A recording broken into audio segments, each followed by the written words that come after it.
വാഗ്ദത്തങ്ങളിൽ വിശ്വസ്തനും വാക്കുപറഞ്ഞാൽ മാറാത്തവനുമായ ദൈവത്തിൻ്റെ വലിയ നാമത്തിന് മഹത്വമുണ്ടാകുവാൻ ഇടയാകട്ടെ.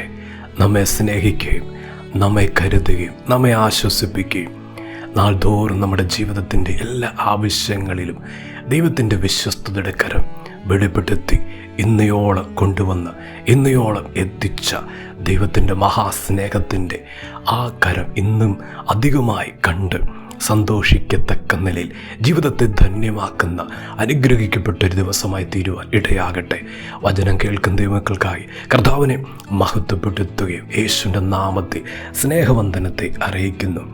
എബ്രായ ലേഖനം 12 അധ്യായം 2 വാക്യം, വിശ്വാസത്തിൻ്റെ നായകനും പൂർത്തി വരുത്തുന്നവനുമായ യേശുവിനെ നോക്കുക.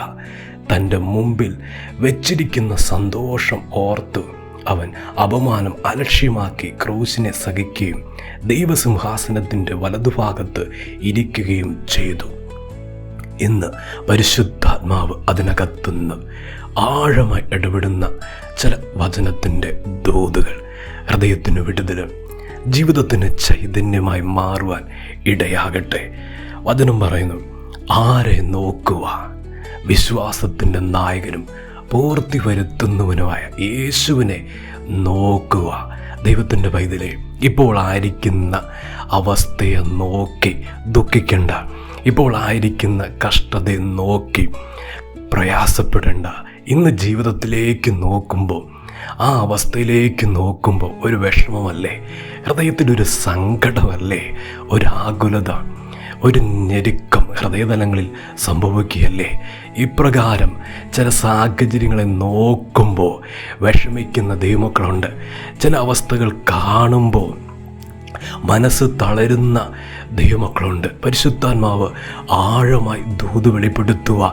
യേശുവിനെ നോക്കുക, കർത്താവിനെ നോക്കുക. ജീവിതത്തിൻ്റെ സ്ഥിതിയിൽ ഇന്നായിരിക്കുന്ന അവസ്ഥയിൽ നോക്കാതെ ദൈവത്തിൻ്റെ പൈതലേ, കർത്താവിനെ നോക്കുക.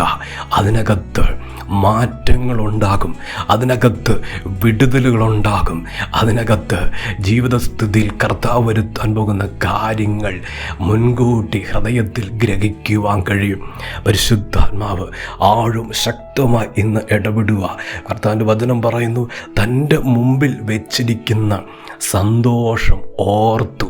ദൈവത്തിൻ്റെ പൈതലേ, മുമ്പിൽ വെച്ചിരിക്കുന്ന സന്തോഷം, ജീവിതത്തിൻ്റെ പാന്താവുകളിൽ ദൈവം ജീവിതത്തിൻ്റെ വഴിത്താരകളിൽ മുമ്പിൽ ഒരു സന്തോഷം വെച്ചിട്ടുണ്ട്. ഇന്ന് വിശ്വസിക്കാൻ പറ്റുമോ?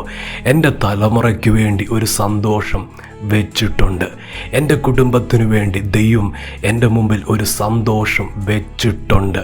ഇന്ന് ഞാൻ ജീവിതത്തിൻ്റെ സ്ഥിതിയിൽ ഒട്ടും സന്തോഷം ലവലേശമില്ലാത്ത ഒരു സാഹചര്യമാണെങ്കിലും എൻ്റെ മുമ്പിൽ വെച്ചിരിക്കുന്ന സന്തോഷം എൻ്റെ കർത്താവ് അത് വെച്ചിരിക്കുക. അതിനങ്ങനെ തന്നെ പറയുക. എൻ്റെ മുമ്പിൽ വെച്ചിരിക്കുന്ന സന്തോഷം, ദൈവത്തിൻ്റെ പൈതലേ, ദൈവം വെച്ചത് ആർക്കും എടുത്തു മാറ്റാൻ കഴിയത്തില്ല.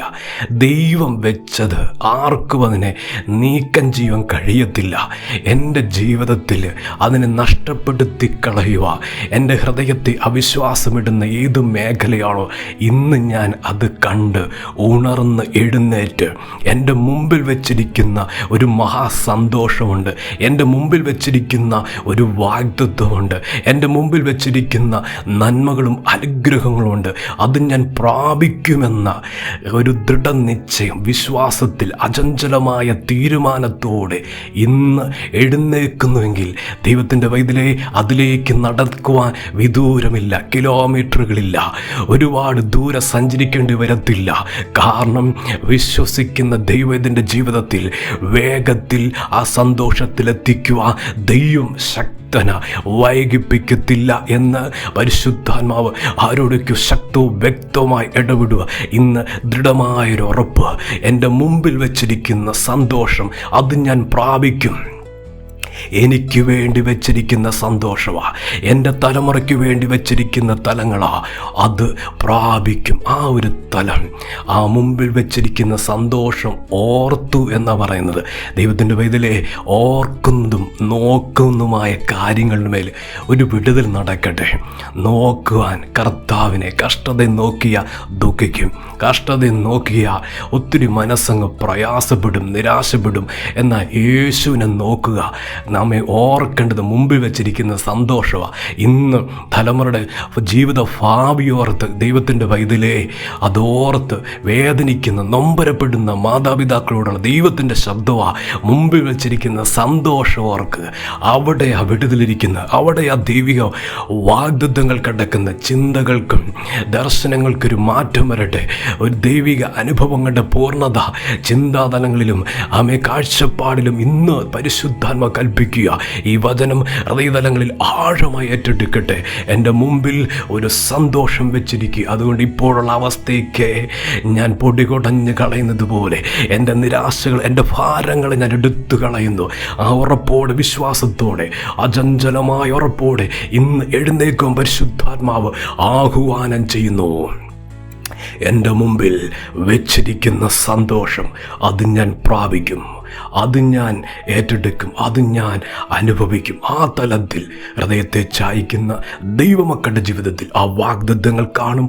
ആ വാഗ്ദത്തങ്ങൾ നിറവേറുവാൻ ഇടയായിത്തീരും. കർത്താവ് സഹായിക്കും. പ്രാർത്ഥിക്കട്ടെ. കർത്താവേ, ഞങ്ങളുടെ ദൈവമേ, സ്വർഗീയപിതാവേ, ഇന്ന് കേൾപ്പിച്ച ഞങ്ങളുടെ ശബ്ദത്തിനായി സ്തോത്രം. വചനം കേൾക്കുന്ന ദൈവമക്കളെ അനുഗ്രഹിച്ച് പ്രാർത്ഥിക്കുന്നു. ദൈവിക വിടുതലുകൾ, ദൈവിക കരുതലുകൾ കാണുന്ന ഒരു ദിവസമായി മാറട്ടെ. കർത്താവ്, ഈ വചനം ചില ഹൃദയത്തിൽ തൊടട്ടെ. അത് വിടുതലായി മാറട്ടെ, ആശ്വാസമായി മാറട്ടെ, ദൈവശക്തി പകരപ്പെടട്ടെ. ഇപ്പോൾ തന്നെ കുടുംബത്തിൻ്റെ സ്ഥിതിയിൽ, കുടുംബത്തിൻ്റെ അന്തരീക്ഷം മാറട്ടെ. അവരായിരിക്കുന്ന തലത്തിലെ അന്തരീക്ഷം മാറട്ടെ. ഈ വചനത്താൽ പരിശുദ്ധാത്മാവിൻ്റെ സാന്നിധ്യത്തിൽ അന്തരീക്ഷം മാറട്ടെ. ഹൃദയത്തിൻ്റെ അവസ്ഥ മാറട്ടെ. പ്രത്യാശ വർദ്ധിക്കട്ടെ, വിശ്വാസം വർദ്ധിക്കട്ടെ. ആ മേഖലയിൽ പരിശുദ്ധാത്മ തൊടുന്നതിനായി സ്തോത്രം, വിടുതൽ കൽപ്പിക്കുന്നതിനായി സ്തോത്രം. ജനത്തെ അനുഗ്രഹിച്ച് പ്രാർത്ഥിക്കുക. അനുഗ്രഹമായി തീരട്ടെ. കർത്താവ് അങ്ങനെ ചെയ്യുന്നതിനായി നന്ദി. പ്രാർത്ഥന കേട്ടതിന് സ്തോത്രം ചെയ്യുന്നു. യേശുവിൻ്റെ നാമത്തിൽ തന്നെ. ആമേൻ.